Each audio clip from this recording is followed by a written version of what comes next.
Hi hello welcome back to my channel. അപ്പോൾ ഇന്ന് നമുക്ക് നല്ല പഴുത്ത പഴം വെച്ചിട്ട് ഒട്ടും എണ്ണയില്ലാത്ത നല്ല കിട്ടിലൊരു സ്നാക്കിൻ്റെ റെസിപ്പി കണ്ടാലോ. നമുക്കിത് സ്നാക്ക് മാത്രമായിട്ടല്ല കേട്ടോ, രാവിലെയൊക്കെ പെട്ടെന്നൊക്കെ ബ്രേക്ക്ഫാസ്റ്റ് ആയിട്ടും ഉണ്ടാക്കിയെടുക്കാൻ വേണ്ടി പറ്റും. നല്ല ടേസ്റ്റി ആയിട്ടും നല്ല ഹെൽത്തി ആയിട്ടുള്ള റെസിപ്പിയും കൂടി കേട്ടോ. അപ്പോൾ ട്രൈ ചെയ്ത് നോക്കിയിട്ട് ഇഷ്ടമായി ലൈക്ക് ചെയ്യാൻ, സബ്സ്ക്രൈബ് ചെയ്യാൻ, ഷെയർ ചെയ്യാൻ, കമൻറ്റ് ചെയ്യാനൊന്നും മറക്കരുത്. നമുക്ക് വീട്ടിലോട്ട് പോകാം. അപ്പോൾ നമുക്കിത് ആദ്യം തന്നെ ഒരു 1/4 കപ്പ് പരിപ്പ് എടുക്കാം കേട്ടോ. നമ്മൾ പരിപ്പടൊക്കെ ഉണ്ടാക്കുന്ന ആ ഒരു പരിപ്പാട്ട് എടുത്തിട്ടുള്ളത്. കുറച്ച് വലിപ്പമുള്ള പരിപ്പില്ലേ, അതാണ്. ഇനി നമ്മളിത് നന്നായിട്ടൊന്ന് കഴുകിയതിന് ശേഷം ഒരു അരമണിക്കൂറോളം ഇതിൽ കുറച്ച് വെള്ളം ഒഴിച്ചിട്ട് ഒന്ന് സോക്കാൻ വേണ്ടിയിട്ട് മാറ്റി വെക്കാം കേട്ടോ. 3-4 വെള്ളത്തിൽ ആദ്യം ഒന്ന് നന്നായിട്ട് കഴുകിയെടുക്കുക. അതിന് ശേഷം കുറച്ചുകൂടി വെള്ളം ഇതിലേക്ക് ഒഴിച്ച് കൊടുത്തിട്ട് അരമണിക്കൂറോളം ഒന്ന് സോക്കാൻ വേണ്ടിയിട്ട് മാറ്റി വെക്കാം കേട്ടോ. നമ്മളിതാ കഴുകിയെടുത്ത പരിപ്പിലേക്ക് കുറച്ച് വെള്ളം കൂടി ഒഴിച്ച് കൊടുത്തിട്ട് ഇതിലങ്ങ് മാറ്റി വെക്കുന്നുണ്ട്. അപ്പോൾ ഇതാ അരമണിക്കൂർ കഴിഞ്ഞിട്ടുണ്ട്. നമ്മൾ പരിപ്പ് നന്നായിട്ട് കുതിർന്ന് വന്നിട്ടുണ്ട്. ഇതാ ഈ ഒരു പരുവത്തിൽ ആക്കിയിട്ടാൽ മതി. അരമണിക്കൂർ മാത്രം വെച്ചാൽ മതി കേട്ടോ. ഇനി നമുക്കിത് വേറൊരു പാത്രത്തിലേക്ക് മാറ്റി കൊടുത്തിട്ട് ഈ ഒരു പരിപ്പ് ഒന്ന് വേവിച്ചിട്ടെടുക്കുക. നിങ്ങൾക്ക് വേണമെന്നുണ്ടെങ്കിൽ കുക്കറിൽ ജസ്റ്റ് ഒരു വിസിലൊന്ന് അടുപ്പിച്ചെടുത്താൽ മതി. അല്ലാന്നുണ്ടെങ്കിൽ ഇതുപോലൊരു പാത്രത്തിലേക്ക് ഇട്ട് കൊടുത്തിട്ട് ഒന്ന് തിളപ്പിച്ചെടുക്കുക കേട്ടോ. നന്നായിട്ട് അടിഞ്ഞു പോകാൻ പാടില്ല പരിപ്പ്. ഒന്ന് തിളപ്പിച്ചെടുത്തിട്ട് ഏകദേശം ഒന്ന് നമുക്കൊന്ന് കടിക്കുന്ന ആ ഒരു പരുവത്തിൽ പരിപ്പാക്കി എടുത്താൽ മതി കേട്ടോ. അപ്പോൾ ആവശ്യമുള്ള ഉപ്പും കൂടി ചേർത്തിട്ട് നമുക്കിത് വേവിക്കാൻ വേണ്ടിയിട്ട് മാറ്റി വെക്കാം. അപ്പോൾ ഇനി നമുക്ക് ഒരു പാത്രം എടുക്കുക. അതിലേക്ക് 1/2 കപ്പ് ഗോതമ്പ് പൊടി ഇട്ട് കൊടുക്കാം കേട്ടോ. അപ്പോൾ നിങ്ങൾക്കിനി മൈദ വെച്ചിട്ട് ചെയ്യണമെന്നുണ്ടെങ്കിൽ മൈദ വെച്ചിട്ടും ചെയ്യാൻ കുഴപ്പമൊന്നുമില്ല. ഞാനിപ്പം ഗോതമ്പ് പൊടിയാണ് എടുത്തിട്ടുള്ളത്. ടേസ്റ്റിനൊന്നും ഒരു കുറവും ഉണ്ടാവില്ലേ. അപ്പോൾ അതിലേക്ക് ഇപ്പോൾ ആവശ്യമുള്ള ഉപ്പും 1 ടീസ്പൂണോളം നമ്മൾ ഇതിലേക്ക് റവയും കൂടി ചേർത്തിട്ടുണ്ട് കേട്ടോ. അപ്പോൾ അതും കൂടി ഇതിലേക്ക് ചേർത്തിട്ട് ഇനി നമുക്കിതിലേക്ക് മധുരത്തിന് ആവശ്യമായുള്ള പഞ്ചസാര ഇട്ട് കൊടുക്കാം. 1 ടീസ്പൂണോളം പഞ്ചസാരയും ഇട്ട് കൊടുത്തിട്ട് നന്നായിട്ട് ഇതൊന്ന് നമുക്ക് കലക്കിയെടുക്കണം. കുറച്ച് വെള്ളം ഒഴിച്ച് കൊടുത്തിട്ട് ഒന്ന് കലക്കിയെടുക്കുക. അപ്പോൾ നല്ല ലൂസാക്കാൻ പാടില്ല, എന്നാൽ നല്ല ടൈറ്റായിട്ട് ഉണ്ടാകാനും പാടില്ല കേട്ടോ.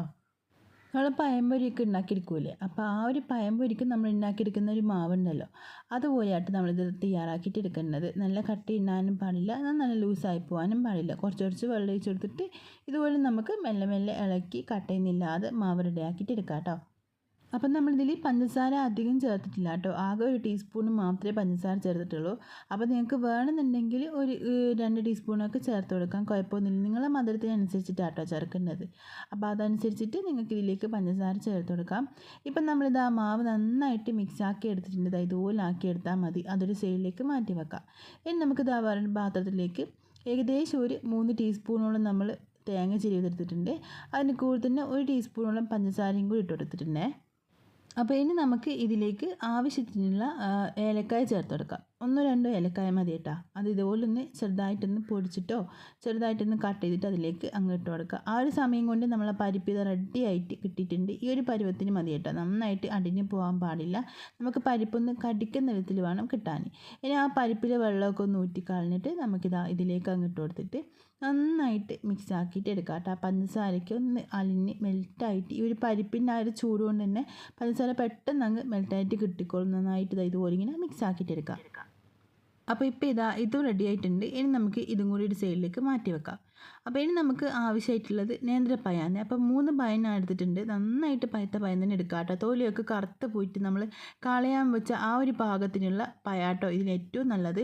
ഇനി പഴുപ്പ് കുറഞ്ഞ പഴമാണെങ്കിൽ കുഴപ്പമൊന്നുമില്ല, പക്ഷേ ഇതുപോലെ പഴുത്ത പഴമാകുമ്പോൾ നല്ല ടേസ്റ്റ് ആട്ടോ ഉണ്ടാകാൻ. അപ്പോൾ ഇപ്പോൾ നേരത്തെ മിക്സ് ആക്കി വെച്ചിട്ടുള്ള ആ ഒരു തേങ്ങയും പരിപ്പൊക്കെ ഉണ്ടല്ലോ, അത് ഇതുപോലെ ഒന്ന് കത്തി വെച്ച് കീറിയതിന് ശേഷം 2 സൈഡുമായിട്ട് കീറി കൊടുക്കണം കേട്ടോ. അതിന് ശേഷം ഇതുപോലെ ആ ഒരു പണ്ടം ഇതിൻ്റെ ഉള്ളിലേക്ക് ഇങ്ങനെ നിറച്ച് കൊടുക്കാം. അപ്പം ആ ഒരു 3 പഴവും ഇതുപോലെ തന്നെ ചെയ്തിട്ട് അതവരുടെ സൈഡിലേക്ക് മാറ്റി വെക്കുന്നുണ്ട്. ഇനി നമുക്ക് ഇതൊന്ന് കുക്ക് ചെയ്തെടുക്കാൻ വേണ്ടിയിട്ട് ഒരു പാത്രത്തിലേക്ക് നമ്മൾ ഒരു വാഴയില വെച്ച് കൊടുക്കുന്നുണ്ട്. ഇതിൻ്റെ മുകളിലേക്ക് നമ്മൾ നേരത്തെ ഉണ്ടാക്കി വെച്ചിട്ടുള്ള ആ ഒരു മാവുണ്ടല്ലോ, നമ്മൾ പഴംപൊരിൻ്റെ മാവ് പോലെ ഉണ്ടാക്കി വെച്ചിട്ടുള്ള ആ ഒരു മാവിലേക്ക് നമ്മൾ ഈ ഒരു ഓരോ പഴവും ഇതുപോലെ ഇങ്ങനെ ഒന്ന് മുക്കി ഇതിൻ്റെ മുകളിലേക്ക് ഇങ്ങനെ അങ്ങ് വെച്ച് കൊടുക്കാം കേട്ടോ. അപ്പോൾ ഈ ഒരു സമയത്ത് നല്ല ലൂസായി പോകാൻ പാടില്ല കേട്ടോ. മാവ് നന്നായിട്ട് ലൂസായി കഴിഞ്ഞാൽ നമ്മളിതിങ്ങനെ വെക്കുമ്പം തന്നെ അതിൻ്റെ മുകളിൽ നിന്ന് അങ്ങനെ അങ്ങ് ഊരി പോവും. അതുകൊണ്ട് തന്നെ നന്നായിട്ട് ടൈറ്റാനും പാടില്ല മാവ്, എന്നാൽ ലൂസായി പോകാനും പാടില്ല കേട്ടോ. ഈ ഒരു പാകത്തിന് ഉണ്ടാക്കിയിട്ടെടുക്കണം. അപ്പം നമുക്കിനി ബാക്കിയുള്ളതൊക്കെ ഇതുപോലെ ചെയ്തിട്ട് ആ ഒരു വാഴയിലേക്ക് വെച്ച് കൊടുത്തിട്ടുണ്ട്.